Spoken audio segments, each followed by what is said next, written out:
ไปออกเดินทางได้นี่นี่ว้าและสบายดีมนุษย์สายปลาทั้งหลายคอยว่าพวกเจ้าต้องมักปลามักธรรมชาติมักต้นไม้มักสายลมคือคอยแหละ TikTok มันจึงดันคลิปนี้มาให้พวกเจ้าเห็นคอยยังคงเข้ามาหาธรรมชาติคือเก่าเด้อเทื่อนี้คอยสิไปเขื่อนน้ำลีกหรือว่าอ่างน้ำลีกของเมืองเฟืองบ่ไกลจากเงินแพดอกห่างกันประมาณ15นาทีนี่ก็ฮอดแล้วแม่เจ้าสิไปใส่เบ็ดประกาศแต่ว่าให้พานใหญ่เพิ่นเป็นคนเคยมาเปิดทางให้เฮ็ดเบ็ดให้ไว้ก็มันสิได้หมานขึ้นในพานกรรมมีมนต์นะมันขนาดฟอนไรเงาก่อนจีฟอนก็ยังมีครูมีคายเนาะแน่นอนกันเลยเพราะว่าคันมันเป็นยังวะให้คนบ่เก่งเฮ็ดมัดเบ็ดให้มันบ่หมานเขาต้องให้ในพานของแท้มันมัดให้ไอ้กรรมเอาคนมาปล่อยไว้นี่เพราะบ่ค่อยสิมาซิดเบ็ดปากกาโครงการใหญ่แล้วนี่แมลงทันซิดบ่ได้นี่แปลว่าแมลงบ่เว้นกิน ส่วนที่แม่กรรมนึงเขาเจ้าไปดำป่าละแรงๆมาจังสิไปใส่มองใส่มองไว้มื้ออื่นเช้าจังสิไปยามมองอีกบัดนึงแล้วก็คันฝนฟ้าบ่โหดร้ายปานใดก็แม่นสิดำป่าพร้อมในตอนเช้ามื้ออื่นแต่ตอนนี้มันก็จะไปดำหน่อยนึงลองเบิ่งก่อนปลาสุดแล้วนี่ได้หลายอยู่เด้เทื่อนี้คาดว่าจะให้หลายกว่านั้นแต่ว่าตัวกรแม่น้ำมันจะบ่ได้สูงขนาดนี้มันจะเห็นสุ่มไผ่เห็นต่อไม้น่ะหลายกว่าแต่ทีนี้น้ำขึ้นสูงแฮงก็ลองย้อนเบิ่งการมาเขื่อนน้ำลีกเทื่อนี้มันบ่มีหยังหลายข่อยอยากมาพักสมองอยากมาเบิ่งธรรมชาติสีเขียวอยากมานอนพักสมองจากโลกของห้องการแล้วก็มาหาอยู่หากินตามธรรมชาตินี่แหละเดี๋ยวสิให้พวกเจ้าเบิ่งบรรยากาศของเขื่อนน้ำลีกว่ามันเป็นตาม่วนอีหลีในเวลาเจ้ามาอยู่มันเพราะมันค่อนข้างยังคงอุดมสมบูรณ์ทั้งสัตว์น้ำและก็สัตว์บกอยู่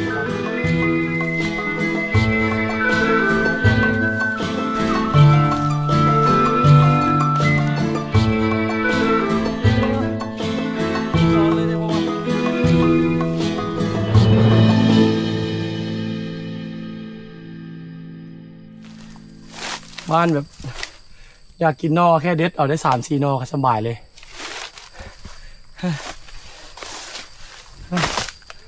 นอนะหลายไว้ใช่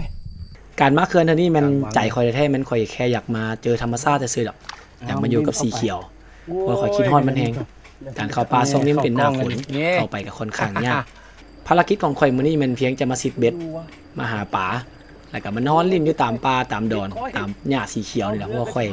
คิดฮอดมันแฮง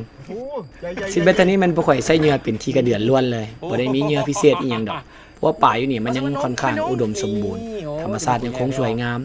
ทั้งสัตว์ป่าสัตว์น้ำเลยยังสมบูรณ์เบิดทุกอย่างอยู่นี่เพราะว่าข่อยขี่เหือไปเลาะแถวนั้นมันเสียงไก่ก็ค่อนข้างหลายมีฮอดเสียงธนีมีฮอดเสียงสัตว์ใหญ่ข่อยบ่รู้ว่ามันหยังแต่ก็คือที่ว่าแหละมื้อนี้พวกข่อยมามันเป็นวันศีลเป็นวันศีลดับหรือว่าวันฮาโลวีนของลาวแหละวันห่อข้าวประดับดินทุกอย่างมันเป็นตาย่านไปเบิดด้วยว่าแสงเดือนมันมืดแล้วพวกข่อยเนี่ยไปพักอยู่ป่าเข้าเนาะเป็นป่าไฮของประชาชนซึ่งมันก็มีหลายอย่างที่ข่อยบ่สร้างสิเรามันมีเสียงมันมีลมมันมีการพัดของต้นข้าวที่มันผิดปกติอ่ะบ่สร้างสิอธิบายแสงเงาที่มันวุบๆวับๆก็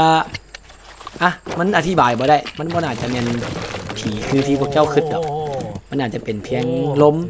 เป็นเพียงสิ่งที่มันผิดแปลกจากที่เขาเคยเจอซื่อๆหรือว่าหลายคนมักเอิ้นว่าผีก็ก็ได้คือกันก็บ่ได้น้ำให้มาได้เพราะว่ามันเป็นตาย่านเวลาเจ้าเข้าป่ามันสินนอนดอนมันสินถ้าเฮาไปบ่หลายคนใจบ่แข็งพอก็อยู่บ้านดีกว่าเด้อน้องก้าวเลยจักโลน้องโอ้ต่ำกว่าถ้าเจอประมาณ5 โลบ่5 โลเนาะกายว่ะกายก็ยังได้ละโชคเก้าเลยตัวใหญ่ไปปิ้งเลยเขาที่คัดเอาตัวใหญ่ๆแล้วเสร็จไปกินมาเลยมื้อนี้แม่นพวกข่อยสินอนอยู่นี่เลยนี่อากาศดีได้ดาวว่ามื้อแลงน่ะจะตกตอนนี้ท้องฟ้ายังเปิดยังใสอยู่แต่น่าจะบ่ดนมันน่าจะตกแหละมื้อแลงฉะนั้นนั่นพวกข่อยก็เลยสิไปนอนอยู่เถียงตัวนั้นเอานอนในเถียงประมาณ 3-4 คนอาจจะมัดเป๋นอนเรียบแน่เป็นเถียงของประชาชนแถวนี้แหละเพิ่นเฮ็ดนะแต่มื้อนี้มันเป็นวันศีลเพิ่นนั่นกลับไปบ้านแล้ว บ่ค่อยมานอนอยู่นี่เอาปุ้ยคนอยู่ก็เลยมาขอนอนเพิ่นนี่แหละมื้อแรกเขาจะนอนนี่กันเดี๋ยวให้เบิ่งนี่เครื่องเกี่ยมนอนนี่น่าจะได้อยู่3 คนอยู่นี่4 คน ที่เหลืออีก2มันนอนเป๋คอยเอาเป๋มากับเต้นมาน่าจะนอนได้อยู่เดี๋ยวขึ้นไป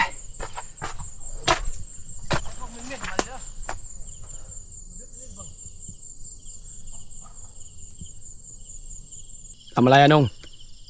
มาปีงปลา ปิ้งเงินปากกาเจ้านี่หรอ การใหญ่เนาะ เฮ้ย ผลงานเขาเลย แบบว่าไม่ต้องครัวเลยบ่ต่อยเลย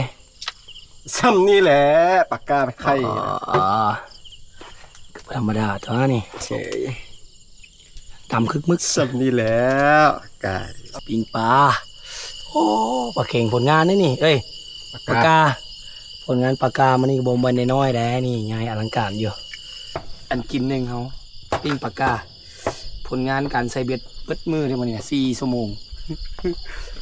น่าจะประมาณ10 โลมั้งเห็นอยู่ในถังครึ่งถังสิ่งหนึ่งที่ข่อยมักคิดอยู่เสมอมันเขาเป็นสิ่งมีชีวิตเดียวกับทุกสัตว์ที่อยู่ทั้งโลกใช้ชีวิตอยู่ร่วมกันถอยทีถอยอาศัยก็มีป่าใหญ่กินป่าน้อยไป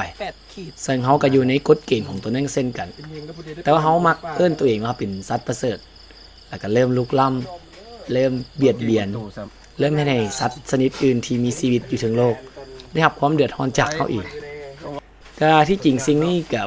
มีข่อยอยู่ในนั้นคือกันข่อยพยายามลองใช้ชีวิตเบิ่งว่าถ้าเขาใช้ชีวิตกับธรรมชาติเหมือนอย่างในสมัยตะกี้ที่เพิ่น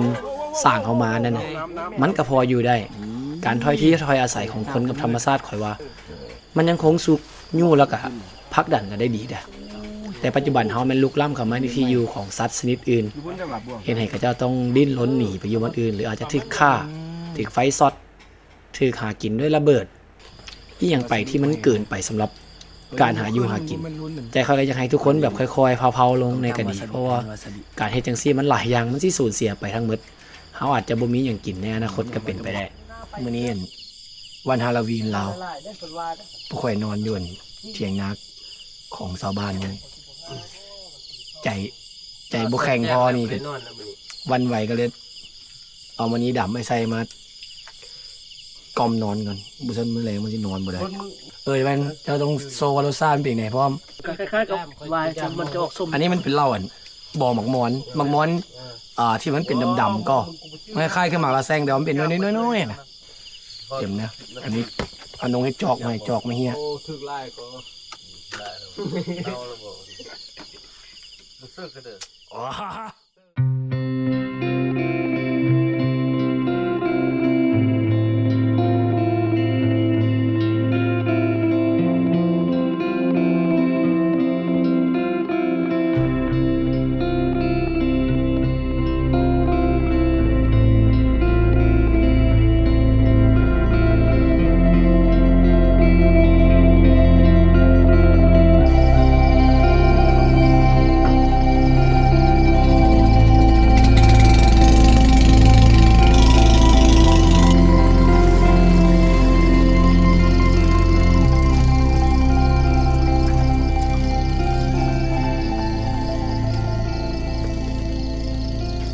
ในเช้าของมื้อที่2กับบ่มีหยังต่างข่อยจะลุกมานึ่งข้าวแล้วก็ให้ทีมไอ้น้องเพิ่นออกไปใส่เบ็ด